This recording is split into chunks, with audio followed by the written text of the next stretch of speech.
Hey everybody, this is Dwight with Bikes and Blades, and today I have kind of a funny or sad story for you. I have a Garmin Edge 520 computer that I've been using for a long time for cycling, and I really like the Garmin Edge computers. They've worked really well for me, and I've had good luck with them. And I guess I'm fairly well invested into the Garmin ecosystem. I have a index scale, and and I have a remote for the bike computer. So. Quite a bit of stuff on it. I've been using them for a while. I had the Edge 500 and then I got the 520, and I really like these guys. But my 520, I've had it for a couple of years, and the battery was starting to kind of get a little bit weak, or at least the fuel gauge was starting to give me funny readings. So I'd go out for a short ride, maybe a couple hours, and the computer would drop down to 50% right away, sometimes even lower, And it's funny because I tried doing the reset thing where you let the computer run completely dry, exhaust the battery completely, and then charge it back up, and hopefully the fuel gauge starts working accurately again. And the battery life seemed pretty good. It would actually run, all day long. Of course, I'm not recording a ride, but it would run all day, and then I'd recharge it, and the problem would still be there. I still had fuel gauge issues. So I started thinking, well, maybe the battery's just reaching the end of its life. And I looked into, can I change the battery? So, I don't know if you know this, but I'm an electrical engineer. That's what I do for a living. So, rewiring a new battery, hooking up a new battery is absolutely within, the range of things that I can do, as long as I have the parts, right? So, I looked online looking for a battery for the 520, and I found a company called New Power 99, and they make replacement batteries for the Garmin computers. And they have one for just about everything out there: the 500, the 510, 820, whatever, all these different things. But they don't have one for the 520 listed, and so I'm kind of wondering what's going on. And I sent them an email and I said, hey, is it the same battery as the Edge 510? And they said, well, send us a picture of the battery, which, seemed a little interesting to me. I'm like, am I the first person to ask about this? So I go home and I look at my 520, and I realize that there's no screws, there's no fasteners, there's nothing on this computer that would let you take it apart. And so I'm like, okay, all right, so this is clearly like a glued together kind of thing, or snapped together.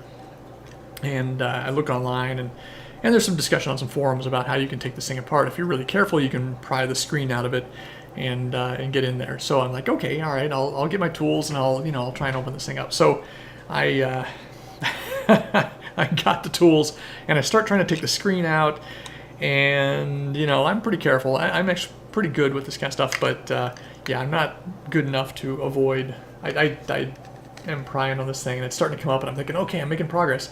And then next thing I know, the screen is cracked and ruined, and I'm like, God dang it. But I got it apart. So, I got in there and got the thing apart, and it's, yeah, sure enough, if I had a battery, I could connect it in there, I could solder it in, it'd be no problem. But the problem is now my 520 is ruined, right? It's busted. So, even if I put a new battery in this, it's not going to run. That's where I'm at now. So the reason I'm making this video is because people out there, with 520s, you're going to have. I mean, the battery life on these has never been great anyway. It's kind of a short battery life, for a bike computer, maybe 5-6 hours, especially if you have the GLONASS and GPS or Bluetooth, all that stuff running. So if you're wondering if you can change the battery in your 520, maybe if you're really good at getting it open. I'm not good enough apparently. But I will say, if somebody out there gets their 520 open in one piece and the screen is still intact, and you want some help, if you're like, okay, I did the hard part and now I just need to get the battery put in there, I'd be happy to help. If you want to mail your thing to me with a replacement battery, I can solder it up and put it back together. Maybe we can do a joint effort to replace a battery. But it's I'll show some close-ups of this in a second. But the battery is a, what does it say?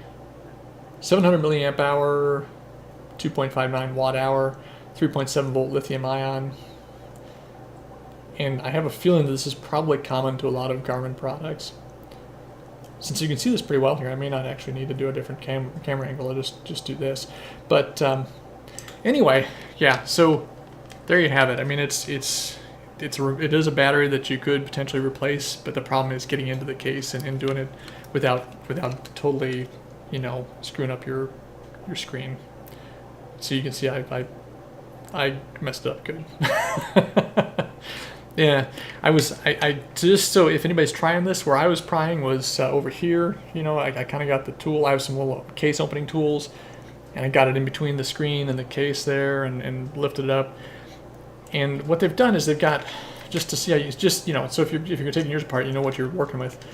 Inside the case, there's like a rubber gasket. Sorry, the camera's not focusing very well here, but you can see there's like a rubber gasket that goes around the whole inside of the thing, and that is glued to the case and to the screen. So it's, you know, it's a one-time, it goes together, it doesn't want to come apart. You can see the socket for the USB connector down there, and there is actually a little red rubber gasket, a little silicone gasket that goes around that and seals the case to the PCB, basically, so that USB, the micro USB connector. Sorry, I have to kind of block everything else so the camera will focus, so that the micro USB can come through and be sealed. But yeah, so that's the trick. There you have it. I mean, I basically just kind of want to share this information because I didn't know ahead of time, you know, if this could be done or not. And I just, you know, I was being bold. I just want to see if I could do it. And it turns out, yeah, it's a little tricky just because it is glued together. Now, if you got after it with some heat and maybe a little bit of solvent, I don't know, some you know, Goo Gone or something like that, you might be able to soften up that gasket seal and get the screen out without breaking it. But I didn't have any luck. So there you have it. So the next phase of this. Don't tell Garmin. I'm just gonna sell them that I was just riding along, you know, JRA, and send it back and see if I can do an out of warranty repair. I think they basically charge $100 for an out of warranty repair on a 520, and we'll see what happens. If they you know, they may push back and say no, this is too broken. But you know, if they do replace it, then at least I have a unit that, you know, it cost me $100, but at least it's working. And in the meantime, I've got another computer that's coming in the mail. So yeah, there you go. Hope this helps somebody. You know, just to know what you're getting into. That, yeah, this guy is tough to open. Most of the other Garmin devices have screws, little T6 Torx screws, and they're fairly easy to open up, but not this guy. So there you go. And oh yeah, and the battery info too, right? 700 milliamp hour, 3.7 volt. So, you know, if you go to New Power 99 and they ask what the battery is, there you have it. All right, thank you. Hey, if you enjoyed this or if it helped, you know, please subscribe or like it or whatever. Share it with somebody else who might be able to use the information. And, you know, check out my playlists and my links to other sites and other channels on YouTube because, you know, I find some pretty cool stuff. So, thank you. Have a good day.